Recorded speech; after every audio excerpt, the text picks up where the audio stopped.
Hi, good evening, everyone. Welcome to today's class. This is the third lesson of the Rudimentary Music class. My name is Jonakemi, and we'll be taking tied and single notes. Let's dive into it. First, we'll have a summary of the outcome of the last class. And in the last class, we looked at rests and their values. We're able to understand that rest in music is a period of silence. We're able to also understand that there are musical values that are being represented by each symbols of rest, the different musical rests, and those musical rests, they have their values. We understood the symbol for rest for semi-brief, for brief, for minim, and the rest. Those are the things that we're able to cover in the last class. In this class, these three things are key learning objectives. The first is we hope that by the end of this class, you'll be able to define what ties are, you'll be able to know what dots are, you'll be able to know when to use ties and when to use dots and when not to use any of those two, or when to use those either of those two. So the first thing is the definition of ties. Now a tie, as you can see, what it does, that's the symbol. You can see how it looks like. It's you must have seen, you can see an example of how it appears on a musical stave.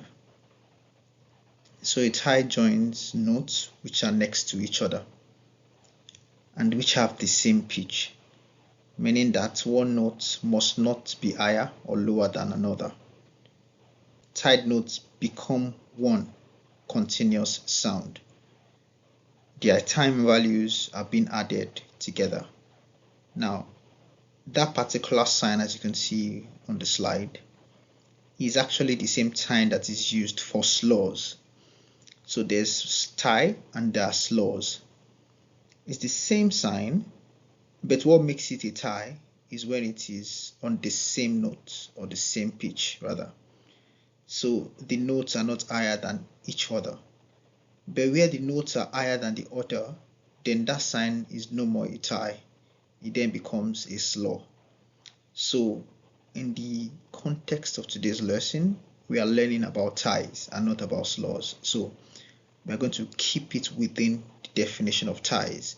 But I needed to mention that difference because you could see that same sign, but when you see that same sign appearing above two notes that are on different pitches.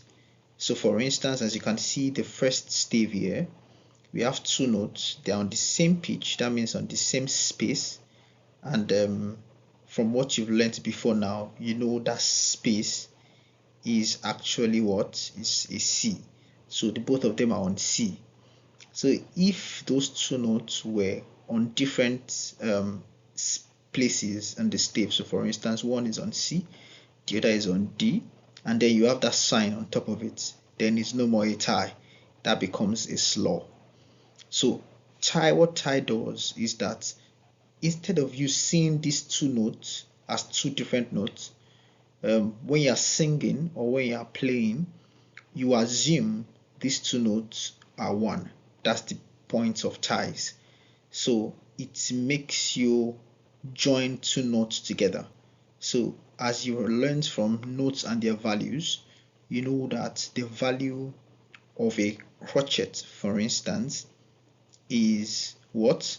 Is 1 over 4. You know a minim is 1 over 2.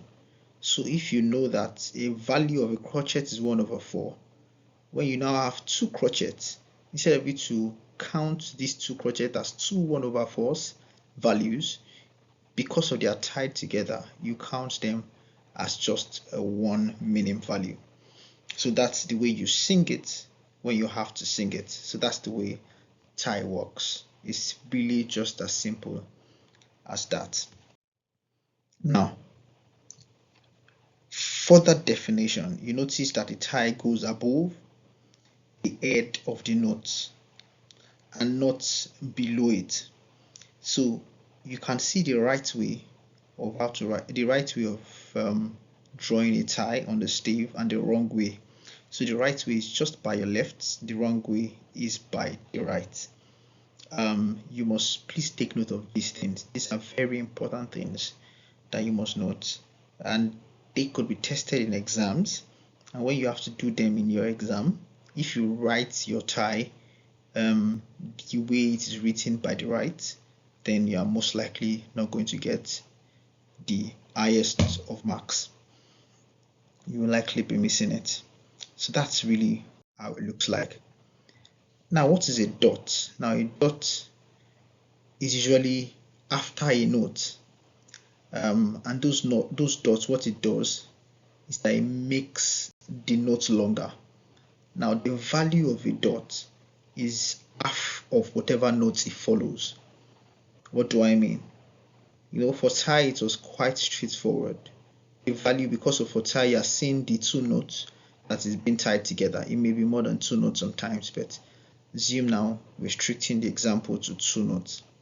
The two notes are being tied together, so straightforward, you know the value of the two notes. But for dots, dots in itself does not have a value. The value of a dot is dependent on the note it follows. So a dot after a minim, that means that dot will be a crochet note. As you can see here, a dotted minim means that you have a minim plus a crochet note. So that's the way the dot works. So the dot is always half of whatever value it follows. So if the dot was going to be after a crochet, for instance, so you have a dotted crochet. When you have a dotted crochet, the meaning is that you have one dot and then you have one quiver. The dot becomes a quiver because a quiver is half of a crochet. I'm hoping that you can remember all the things you learned in lesson 1 or thereabouts. I think lesson 1 about notes and their values. Those things, they are very important for this particular topic. So when do you use ties and when do you use dots? Now, both of them, as you can see, their function is to extend a note.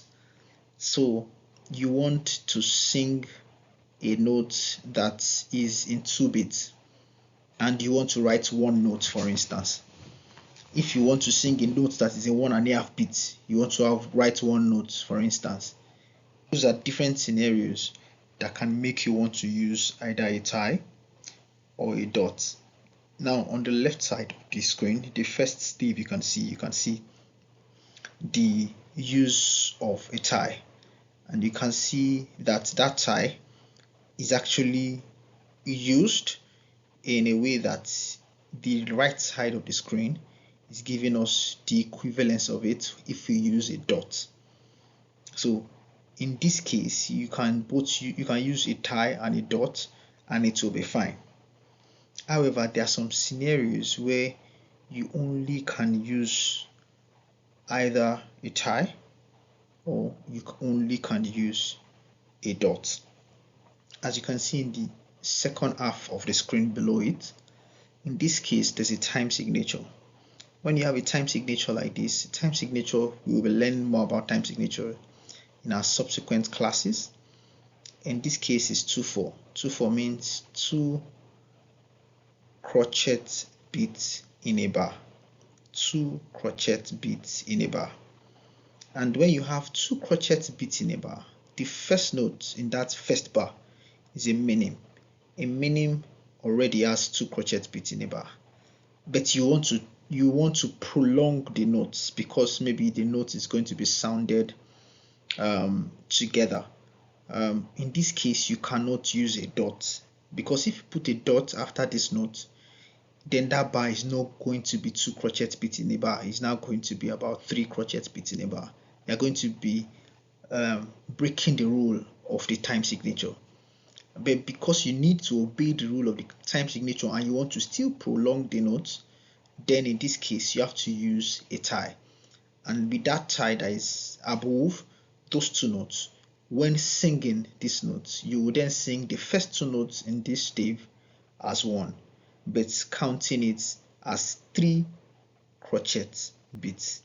That's the way it works.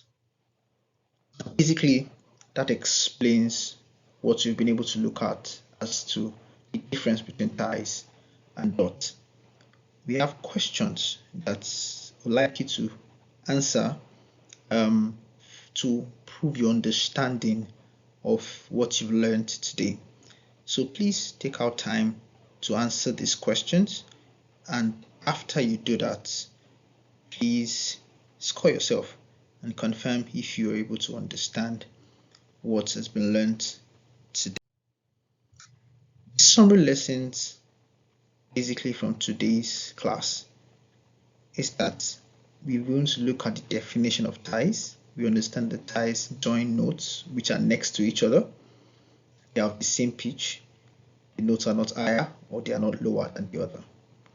Secondly, we understand the definition of dots. We know that a dot after a note makes the note longer by half of its value. And then finally, we are able to differentiate when to use ties and when not to use ties. So when to use ties, when to use dots. I hope you've been able to get learnings from these topics. And the next topic, we will be looking at simple time signature. Simple time signature. Thank you so much for the class today.